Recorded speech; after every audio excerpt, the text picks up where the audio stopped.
Amigos, so today gonna bring you Paladins patch notes. The other time I didn't do patch notes for Paladins because didn't add a new champion or like that, was only skins, because they said now they will slow a little bit with new champions coming out because they already catch up with the release of champions. Because of when the pandemic started, they couldn't release a lot of champions because they weren't on the office working. So that's why they were releasing a lot of champions to catch up on the roadmap.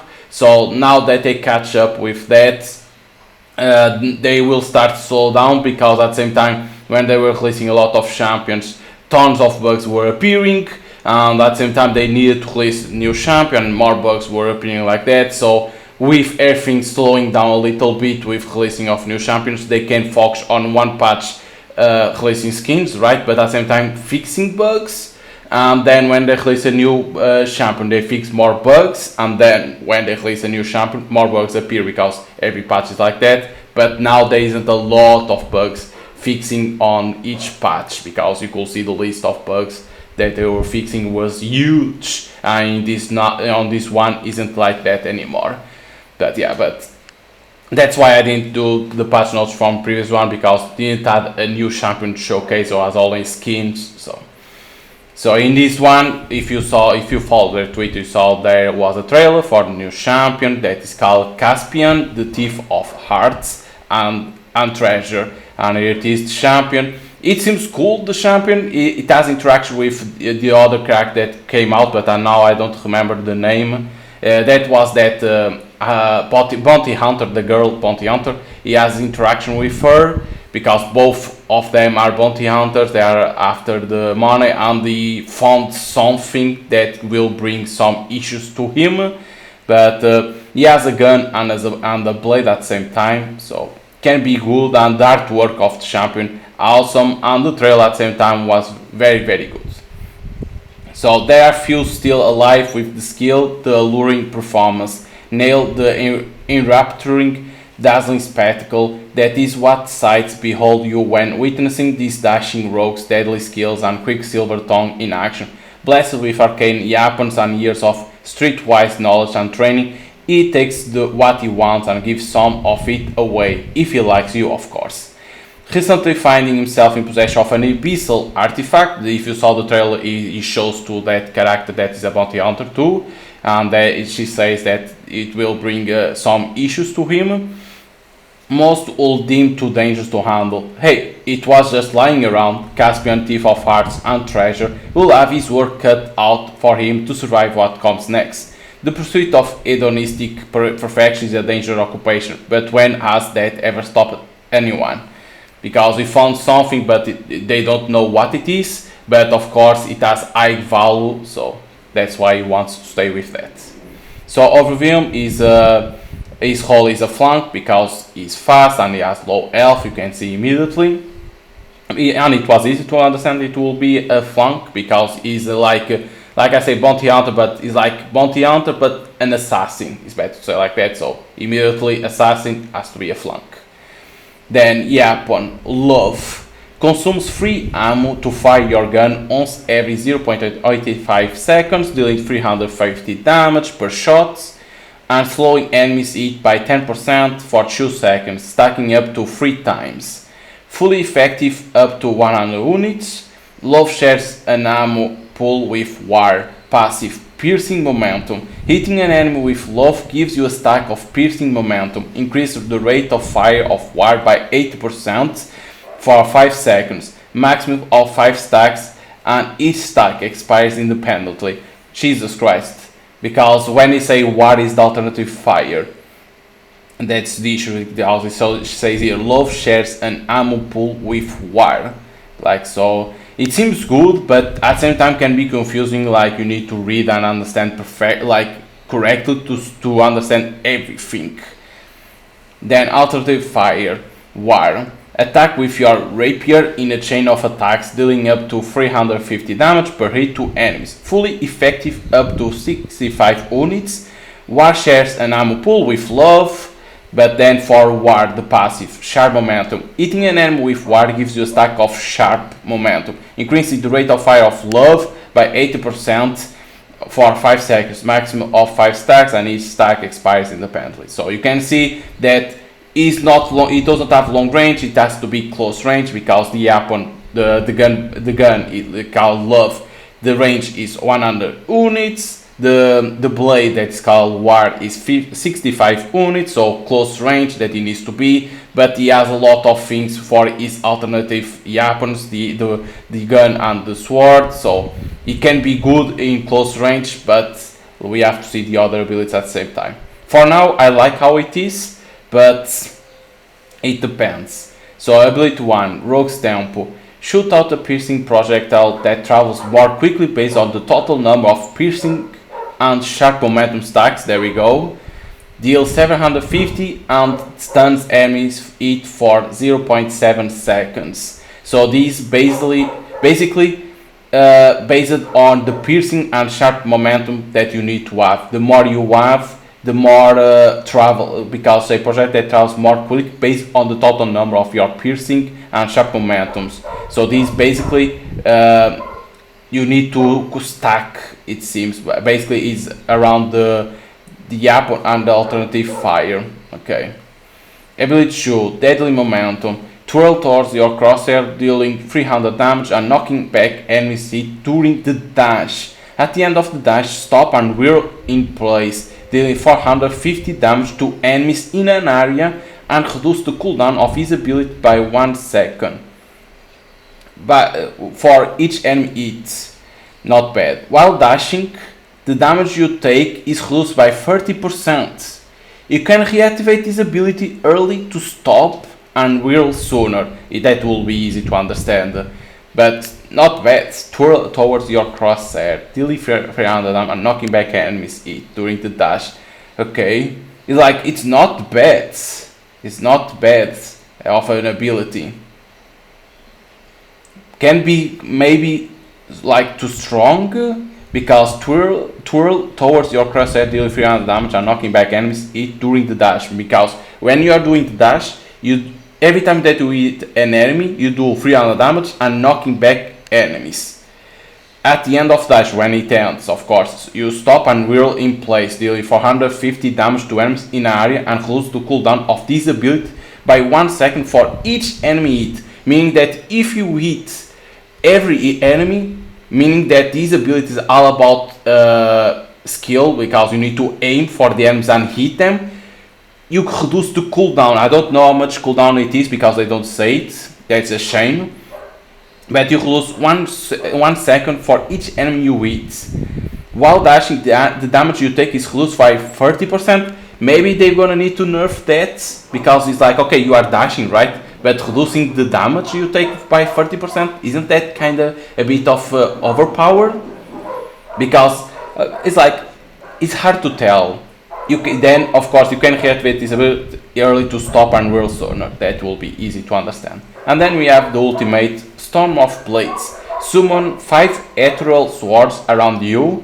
Each time you use fire, use love or wire. Fire off one of swords that pierce all enemies hit, dealing 800 damage per projectile. So it's 5 that you have, and you do the math, you understand how much damage you're gonna do.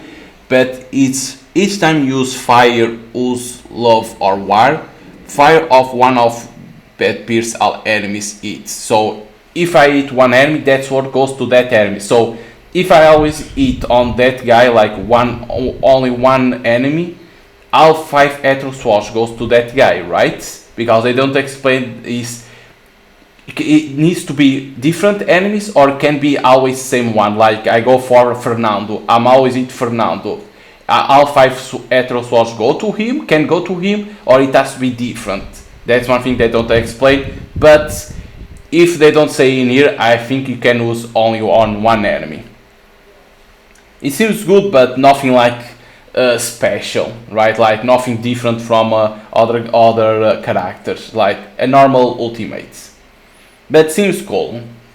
Then the towns, the default that you start immediately is measure cadence. Fire a weaker copy of Rogue's Tempo forward from your crosshair for every 6 ammo consumed. Rogue's Tempo, that's the first ability. Level 2, everywhere at once. The cooldown of deadly momentum is permanently set to 5 seconds and cannot be modified, reduced or increased through other means. Gain 1 stack of piercing and sharp momentum for each enemy hit with deadly momentum. That is W2, okay, don't seem bad. Level 8, it's got some heft. Increase the range and damage of War, but decrease its rate of fire. War's attack now pierces enemies and deal an additional 20% damage to each enemy hit for each enemy hit in total with your attack. It's like, it seems that every talent for him is good, then depend of your playstyle. It seems like that, depends on the playstyle of the player. This seems around the playstyle of the player, is what I am seeing.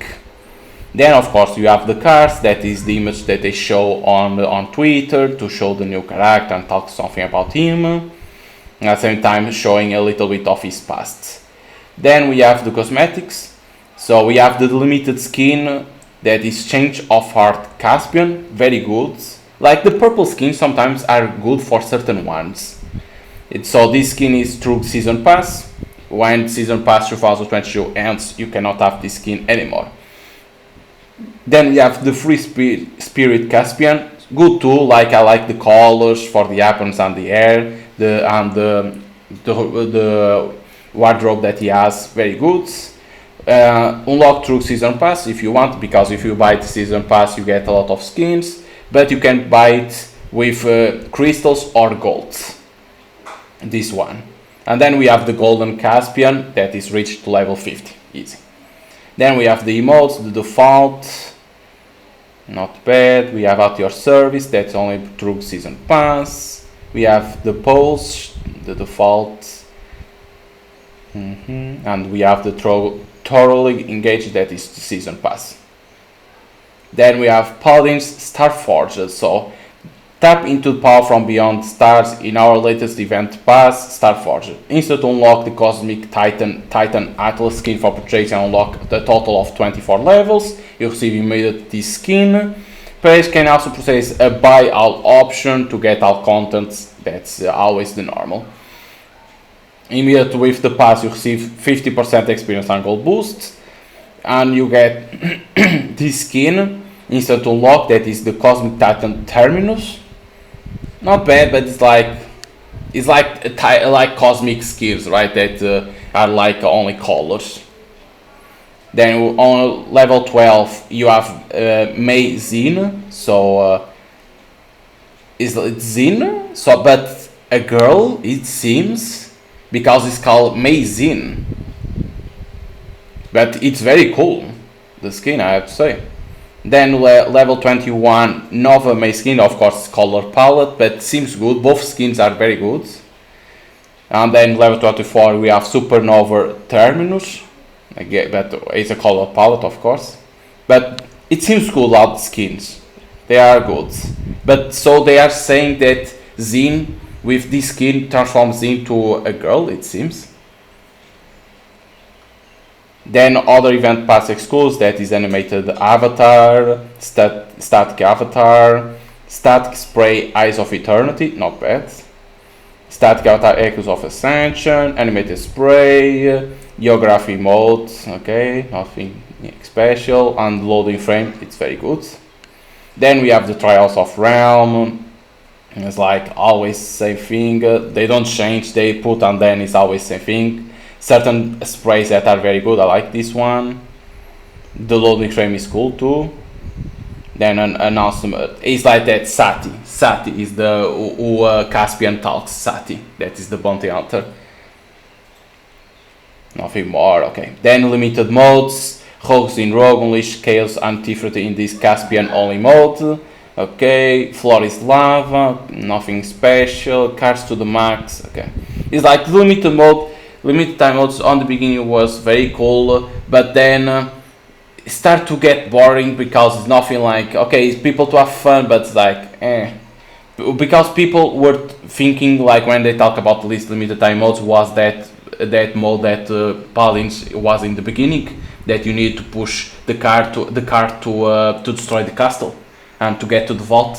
It was that people wanted, but they say, oh, we need to see if it works on Paladins. They never talk about that mode, and people were like, this now the limited time modes are like, a lot of people consider it cheat because people want that mode, that you need to push the card to the castle to go to the vault. And they never talk about that mode anymore, so people consider this now shit. Then we have more skins. Yellow Jacket Willow, the Cuddly Yoggorath. So this one you get him, like, you doesn't say how to get this one. The Cuddly Yoggorath, you it seems very good. You receive from Diamond Trove Chest or direct purchase for 800 Chrono Crystals, but they forgot to put how to get this skin. And we got a new mount that is Pale Ice Frost Dragon. Refer a friend. So this seems that you don't need to buy this mount. Is refer a friend. I don't know what that means. It has to be something inside of the game, but I don't know how that works. And then we have the Interstellar Stallion, that is another mount that is DLC. I don't know. Like, it seems that they forgot to put something like DLC. It's like, okay, what means DLC on Paladins?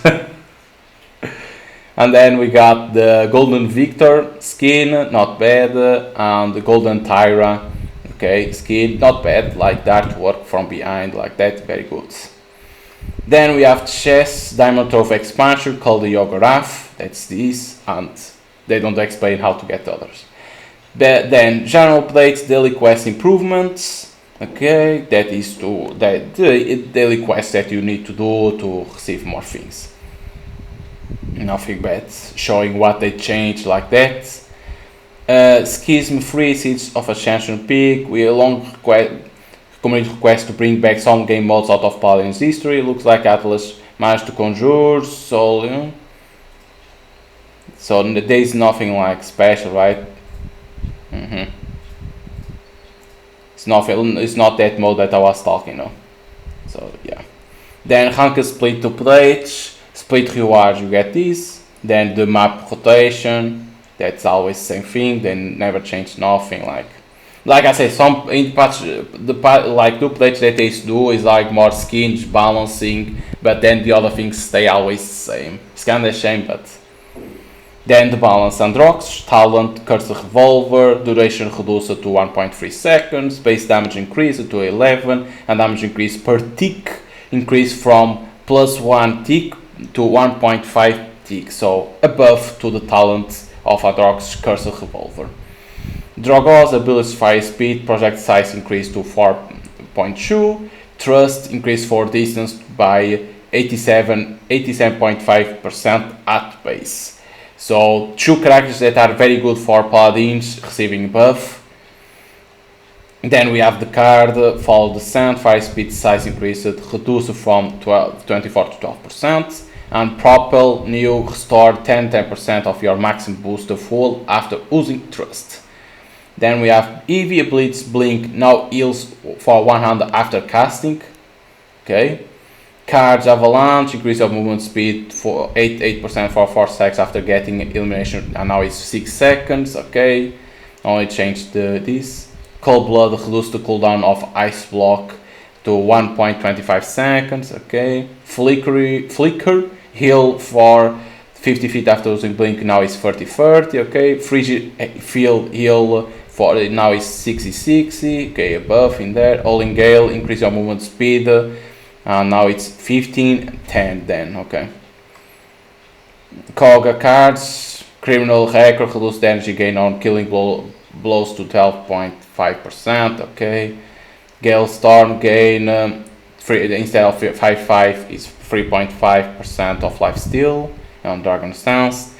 Lilith ability Heart of Crimson no longer causes knockback, so immediately Lilith this ability at knockback now they already removed from the games. Like why you put and then later on the page you remove is one thing that I don't understand on a lot of games. This is not only on Paladins that is removed in every multiplayer game they put, but later they remove that from the characters. Like, so why you implement it on the characters? Like, kind of weird, but well. Then Makoa talent off shelf now also reduce the cooldown to 12 seconds. Maldamba ability guard area damage increase to 55/0.2 seconds. Sahati ability Dead Ringer, landing a kill blow on Dead Ringer decoy will reveal that enemy to Sati for now it's gonna be 0.5 seconds. And then the cards design armor increase your maximum health by 44, so a nerf immediately in that card. Hide increase the duration of Sati's invisibility to 0.125 seconds after the point of Dead Ringer. Sky talent debilitates increase the damage done by poison bolts by 25 rate to 75%. So they nerfed immediately that talent. Okay, because at which they dealt by 100%, now it's 75% only. Streaks abilities flare cooldown spent from is 12 seconds. Flashbang damage increased from 250. Okay, Jesus Christ, so much damage the flashbang does. Vatu abilities shadow bombs cooldown sped up from 8 seconds. Okay, 7 ability heavy CMG automatic reduce damage to 200. Hing talent life exchange healing increase to 800, no longer increase the cooldown by 1 second. And then the card's efficiency reduce the cooldown of dimensional link by 1.25. And then the buff is, you can see that it isn't a lot compared to other patch. You see, that's why I say that now slowing down a little bit, like instead of releasing always champions, they slow down a little bit of releasing champions, making like that in one patch they can fix more bugs and focus on more on the bugs, right? That is the normal thing, like that they focus, and then later they can release another patch with a new champion. So it's a good way to do it, right? I think it's a good way to do that. But like I always say, if you want to innovate Hi-Rez need to innovate the game. How you can do that? Simple. Like a lot of people already talked. And that's why I always say they need to make it to go to Unreal Engine 4. Start from the zero. Yes, you can say that will take a lot of time. Yes, but is one thing that they need to do, because we watch Paladins. It's played with Unreal Engine 3, so it's already outdated. And you watch other games coming out, right? Multiplayer games, and you see better graphics, not a lot of bugs, cool champions. And if they want to if they want to make Paladins coming back to esports, they need to do an upgrade. And how you do upgrade is not releasing cool champions. No, it's you need to improve the engine. How you do improve the engine?